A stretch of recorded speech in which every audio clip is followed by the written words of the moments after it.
धारावाही toroid सिरे विहीन प्रणालिका के कारण चुंबकीय क्षेत्र। ठीक है, ये टॉपिक हम लोग डिस्कस करेंगे और इम्पोर्टेंट टॉपिक है क्योंकि कई बार परीक्षाओं में कभी कभी आपसे यही पूछ लेता है खाली टोराइड क्या है। तो उसके लिए हम लोग समझते हैं सबसे पहले टोराइड क्या है, और उसके लिए मैंने ये कुछ इक्विपमेंट बनाया हुआ है ये इस तरह से। ठीक है, जैसे ये गोल सी संरचना है वैसे कुछ ये है। अब इसमें करना क्या है आपको कि जो टोराइड है वास्तव में एक प्रणालिका ही होती है ना। हमने लास्ट टाइम में देखा था, सोलेनाइड देखा था। तो सोलेनाइड में क्या हुआ था कि हमारे पास कोई बेलन के जैसा कोई आकृति होता था, बेलनाकार, अंदर से खोखला। उसके बाद में हम उस पर ऐसे पास तांबे के ढेर सारे फेरे ऐसे जो है पूरा लपेट देते थे यहाँ। ठीक, तो फिर मैंने यहाँ पर इसमें देखा था, इसमें इसके अंदर मैग्नेटिक फील्ड की वैल्यू मैंने कैलकुलेट की थी, है ना। अब इस लेक्चर में हम लोग ये देखेंगे कि अगर ये जो पहले बेलनाकार था, है ना, जो कि आपका किसका, चीनी मिट्टी अथवा कार्डबोर्ड का बना होता है। तो जो ये बेलनाकार था, ये बेलनाकार ना हो करके इसको मोड़ करके ऐसे एक रिंग बना दिया गया है। मतलब जो बेलनाकार था, आकार जो बेलनाकार था, उसको पाइप अब भी है, ये अब भी क्या है, पाइप है, उसको मोड़ करके ऐसे दोनों सिरों को मोड़ करके आपस में टच करा दिया गया है, ज्वाइंट कर दिया गया है, और फिर मतलब संरचना कुछ इस तरह से बन जाएगी। ठीक, ये इस तरह से कुछ संरचना बन जाएगी इसकी। अब इस पर क्या किया गया है, जैसे इसमें हमारे तार दो होंगे, ऐसे जो है तांबे के ढेर सारे फेरों को, ऐसे तांबे के फेरे होते हैं वो पॉलिश किए होते हैं ताकि वो आपस में टच करने पर शॉर्ट सर्किट ना हो जाए। उनको पेंट किया जाता है, एक प्रकार का पॉलिश होता है, और उसको मैग्नेटिक वायर बोलते हैं, बाइंडिंग वायर में इस्तेमाल किया जाता है। तो उसके ढेर सारे तार के फेरों को पास सटा करके जो संरचना हमारी तैयार होगी उसी को हम क्या कहेंगे, टोराइड कहेंगे। टोराइड में दो सिरे रहेंगे, आपके तार के दो सिरे रहेंगे, और बाकी जो टोराइड रहेगा उसमें सिरे नहीं रहेंगे। देखिए सिरे विहीन, यानी इसमें क्या टोराइड है। वास्तव में आप इसको टोराइड नहीं टायराइड समझो। टायर समझते हो ना, टायर देखे होंगे, साइकिल का टायर होता है, मोटरसाइकिल का भी होता है। तो वैसे ही कुछ इसकी रचना है। ये टायर है, क्या है, टायर है। इसके ऊपर ढेर सारे तांबे के फेरों को लपेट करके संरचना बना दी गई है। अब इसमें क्या किया जाता है कि इसमें करंट फ्लो करवाया जा रहा है ना। दो टर्मिनल होंगे इसमें, एक से करंट आपके पूरे टोराइड में वायर जितने भी लगे हुए हैं सब में करंट सप्लाई होगी, जाएगी, और दूसरे सिरे से करंट बाहर आ जाएगी। ठीक है, तो ऐसा जब होगा, मैंने लास्ट टाइम में डिस्कस किया है कि जब भी करंट वायर में फ्लो कर रही है, आवेश का प्रवाह होता है एक स्थान से दूसरे स्थान पर, तो उस स्थिति में मैग्नेटिक फील्ड उसके चारों तरफ जनरेट होती है ना। तो यहाँ पे भी क्या होगा, मैग्नेटिक फील्ड जनरेट होगी, यानी चुंबकीय क्षेत्र यहाँ पे उत्पन्न होगा। अब हमको क्या करना है कि वही जो चुंबकीय क्षेत्र उत्पन्न हुआ है उसका हमें परिमाण निकालना है। परिमाण हम यहाँ पर तीन तरह से निकालेंगे।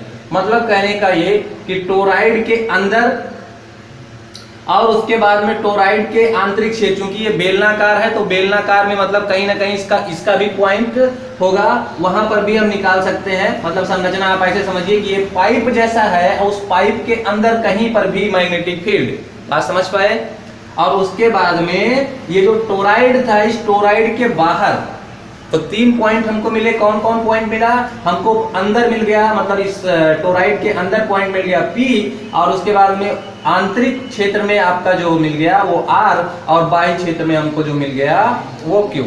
तो बहुत ही आसानी से with the help of ampere circuital law we can find the value of magnetic field inside और आउटसाइड और ऑन और एट द टोराइड। ठीक है, तो देखिए एकदम आसानी से आप इसको समझिए। एम्पियर के परिपथीय नियम से हम क्या जानते हैं भैया, ये होता है vector close interval vector B dot dl बराबर होता है म्यू नॉट I।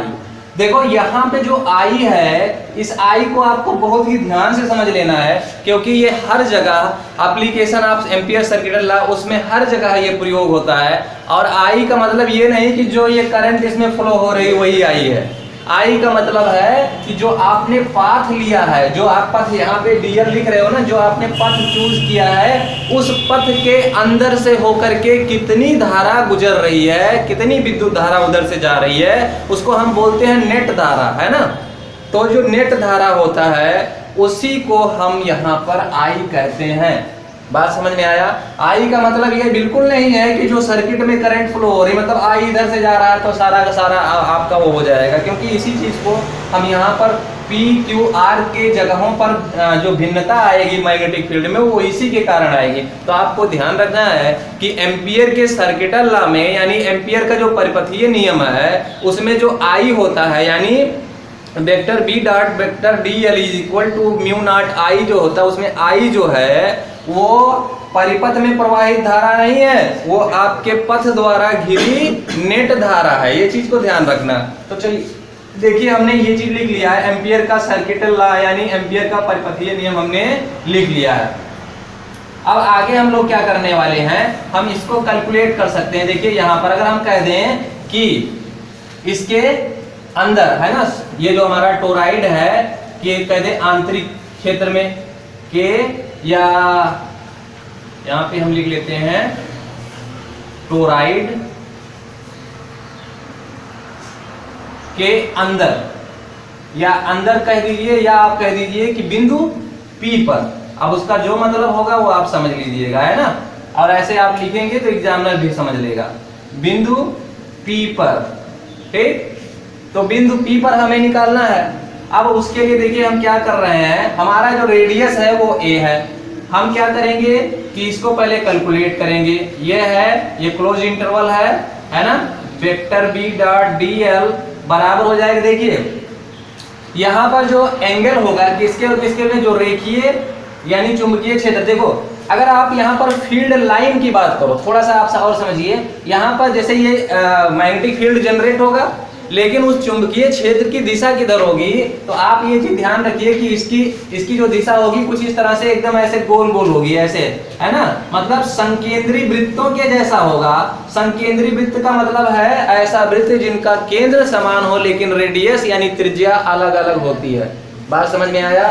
तो आपको ये चीज ध्यान रखना है कि इसमें जो मैग्नेटिक फील्ड होगी वो संकेंद्रीय वृत्तों के रूप में होगी, है ना। तो इसलिए, और जब उसकी दिशा क्या होती है, उसकी दिशा होती है वृत्त पर जो स्पर्श रेखा खींचते हैं यानी टेंजेंसी खींचते हैं उसकी दिशा में होगी। तो मैग्नेटिक फील्ड की दिशा ये हो गई। और आप जानते हो जो फील्ड लाइन है, मतलब लाइन इंटीग्रल है आपका ये dl, वो भी इसी डायरेक्शन में होता है। तो दोनों की दिशाएं जब एक ही होती हैं तो उस स्थिति में हम क्या करते हैं कि दोनों के बीच का एंगल जो फल लेते हैं वो कितना हो जाता है, 0 डिग्री हो जाता है। हम कहने का मतलब ये है कि इस स्थिति में यहाँ पे थीटा बराबर क्या हो जाएगा, पहली स्थिति में थीटा बराबर 0 हो जाएगा, यानी कास थीटा जो आपको मिल जाएगा वो कास 0 हो जाएगा, जो हम लोग हर बार करते हैं। तो इस तरह से हमको इसकी वैल्यू मिल जाएगी 1। बात समझ में आया, ठीक। अब दूसरी चीज हमको क्या ध्यान देनी है, यहाँ पर देखिए ये दो वेक्टरों का डॉट प्रोडक्ट लिखा हुआ है, और दो वेक्टरों का डॉट प्रोडक्ट जो होता है हमेशा बराबर होता है उनके मैग्नीट्यूड के गुणनफल और उसके साथ जो कोज्या होता है उसके गुणनफल के बराबर होता है। तो कहने का तात्पर्य ये हो गया कि ये हो जाएगा BDL cos थीटा हो जाएगा यहाँ पे ऐसे। अब इसको हम सही से लिख लेते हैं तो ये हमारा क्या हो जाएगा, बी को हम बाहर निकाल लेते हैं और cos थीटा हो जाएगा। आप देखते हो cos थीटा कितना हो गया, 1 हो गया। तो यहाँ पे हमारा बचेगा DL, ठीक है। अब यहाँ पे अगर DL बचा है तो DL का तात्पर्य क्या है कि DL जो है हमने यहाँ पे लाइन इंटीग्रल है, और ऐसे ऐसे जब मैं पूरे का ले लूंगा, पूरे का लेने का तात्पर्य ये है कि जो हमारा टोराइड है, टोराइड की पूरी लंबाई मींस इस तरह से जैसे ये हमारे पास था, ये इसको समझो टोराइड है, तो इस टोराइड को हम ऐसे खोल लेंगे और ये जो पूरी लंबाई होगी, जो वृत्त बना था उसकी ये पूरी लंबाई ही आपकी क्या है, DL है। और उस स्थिति में जो आपका ये पूरा लंबाई होगा वो वृत्त की परिधि के बराबर होगा, अर्थात 2πr यानी 2πa हो जाएगा। तो हम इस तरह से इसको लिख देते हैं 2πa, ठीक है। तो ये हमारा निकल आया यहां से B डॉट DL, ठीक। इसको हमने कह दिया इक्वेशन फर्स्ट। दूसरी चीज हम क्या कहेंगे कि मान लेते हैं कि जो हमारा टोराइड है उसके प्रति एकांक मीटर में जो लंबाई है अर्थात प्रति एकांक मीटर में यानी 1 मीटर में फेरों की संख्या कितनी है, स्मॉल n है। अगर हमने कह दिया कि प्रति एकांक मीटर में इसमें जो फेरों की संख्या है वो n है, तो हम जानते हैं, देखिए यहाँ पे क्या है, इस पूरे टोराइड की लंबाई है 2 पाई a, तो उस स्थिति में पूरे टोराइड में फेरों की संख्या कितनी हो जाएगी, वो हमारा हो जाएगा 2 पाई, ऐसे आपका हो जाएगा n मल्टीप्लाई 2 पाई, ठीक है, और फिर यहाँ से क्या हो जाएगा a, ठीक। यानी ये टोराइड की पूरी लंबाई और n है एकांक मीटर में जो है आपके फेरों की संख्या, अर्थात 1 मीटर में फेरों की संख्या n है और उस पूरे टोराइड की लंबाई जो है वो 2 पाई a है, तो कुल फेरों की संख्या आपकी n से गुणा करके इतना हो जाएगा। बात समझ में आया? उसके बाद में अब देखिए क्या करते हैं, हमारा मेन फैक्टर है ये i, कि हमने जो चीज ली है, जो हमने पथ लिया है, हमने भैया ये पथ लिया है, a हमारा रेडियस है और ये पूरा पथ हमने लिया है, तो हम देखेंगे कि इस पथ से होकर के कितनी नेट धारा गुजर रही है। इस पथ से होकर के हम देख रहे हैं तो आपकी जो करंट है वो I गुजर रही है, तो हम इसको क्या कर देंगे, I से मल्टीप्लाई कर देंगे, तो ये तो हमारा हो गया नेट धारा, नेट करंट हो गया। ये क्या हो गया, नेट करंट। इसको आपको लिखने की जरूरत नहीं है, बट आप इसको समझे रहें तो अच्छा होगा। n टाइम्स 2 पाई a और I, ठीक है, ये आपका क्या है, नेट करंट। अब हम आते हैं कि जो एम्पियर के सर्किटल लॉ में राइट हैंड साइड है, राइट हैंड साइड को सही ढंग से लिखते हैं। तो सही ढंग से लिखने का तात्पर्य क्या है, हमको मिल जाएगा फाई b डॉट ये close interval vector b dot dl is equal to mu naught, आपका रहेगा निर्वात की चुंबकशीलता है ये, और उसके बाद में आपका ये पूरा लिख लीजिए ni 2 पाई a, ठीक है, इतनी चीज हो गई। हम इसको बोल देते हैं इक्वेशन सेकेंड, यानी द्वितीय समीकरण, ठीक है। अब समीकरण 1 और 2 में देखिए लेफ्ट हैंड साइड दोनों का क्या है, बराबर है, तो अगर लेफ्ट हैंड साइड बराबर है तो राइट हैंड साइड भी बराबर होना चाहिए, और हम वही कर देंगे, राइट हैंड साइड को और लेफ्ट हैंड साइड को दोनों को बराबर कर देंगे। तो यहां से हमारे पास होगा b times 2 pi a is equal to mu naught n, और उसके बाद में है 2 पाई a और I, ठीक है। अब आप यहाँ से देखिए सरल है एकदम आपका, ये जो है यहाँ से इसको आप काट देंगे, है ना, क्योंकि दोनों में सेम चीज है, 2 पाई a कैंसिल हो गया, तो b बराबर हमको मिल जाएगा म्यू नॉट n I, ठीक है। यही जो है मैग्नीट्यूड है टोराइड के, कहाँ पे, टोराइड के बिंदु P पर, यहाँ पर ये है, ये यानी टोराइड के अंदर कोई पॉइंट अगर आपका लेंगे तो उस पर जो मैग्नेटिक फील्ड की वैल्यू आएगी वो आएगी म्यू नॉट ni, ठीक है।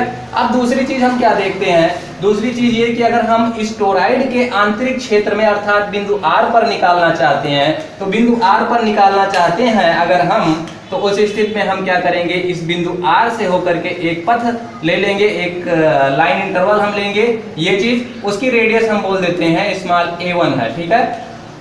तो अगर हम स्मॉल a1 की बात करें तो हम कह देते हैं बिंदु R पर, ये हमारा हो जाएगा बिंदु R पर, ठीक, अर्थात आंतरिक क्षेत्र में बिंदु R पर हमारा जो है, तो सबसे पहले हम यही कैलकुलेट कर लेते हैं कि नेट धारा इधर से कितनी है। तो अपना देखिए ये जब रेडियस a था तो हमारा ये कैलकुलेट होके ये आया है, अब अगर रेडियस a1 हो जाएगा तो हमारा ये कैलकुलेट होके कितना आ जाएगा, b times 2 pi a1 is equal to, और बाकी ये सब तो आपने देखा इधर आया था, और यहाँ पे रेडियस क्या हो जाएगा, a1 हो जाएगा, लेकिन प्रॉब्लम यहाँ पे है 2 पाई a1 इंटू I में प्रॉब्लम है। I आप देखिए इस पथ से होकर के कितनी धारा गुजर रही है, तो यहाँ पे I जो है अर्थात नेट धारा जो हम लोग यहाँ पे इतना कैलकुलेट किए थे, नेट करंट हमने जो यहाँ पे इतना कैलकुलेट किया था, वो हमारा इस पथ से, ध्यान से देखिए, इस पथ से क्या कोई धारा गुजर रही है, इस पथ से क्या कोई धारा गुजर रही है, इसके अंदर से कोई धारा गुजर रही है, तो आंसर आपका होना चाहिए नहीं, और उस स्थिति में हम यहाँ पे रख देंगे 0। अब आप जानते हो कितनी भी बड़ी संख्या क्यों ना हो, अगर 0 से उसका गुणा कर दिए तो वो सब कुछ हमको मिल जाता है 0, ठीक। अब हम यही इसी तरह से कैलकुलेट करते हैं बिंदु Q पर, ठीक है, बिंदु Q पर भी इसी प्रकार आसानी से हम कैलकुलेट कर लेंगे मैग्नेटिक फील्ड की वैल्यू। तो आप यहाँ पे देखिए, हमको फिर से मान लीजिए हमारे पास, हम यहाँ से एक ये लेते हैं ऐसे कुछ इस तरह से, ये चीज ये है, ठीक है। यहाँ से हमने इस तरह से इसको लिया है और उसके बाद में ये जो रेडियस है हमने बोल दिया है, इस रेडियस को हमने क्या बोल दिया है, A2 बोल दिया है। फिर से आपको मिल जाएगा b times 2 pi A2 equal to mu naught n 2 pi A2 into, अब यही यहाँ पर भी मेन फैक्टर कि इस इंटरवल से भी होकर के कोई करंट फ्लो नहीं हो रही है, फलस्वरूप यहाँ पर भी मैग्नेटिक फील्ड क्या हो जाएगा, 0 हो जाएगा, ठीक है। तो इस तरह से आप इन सब चीजों को कैलकुलेट कर सकते हैं।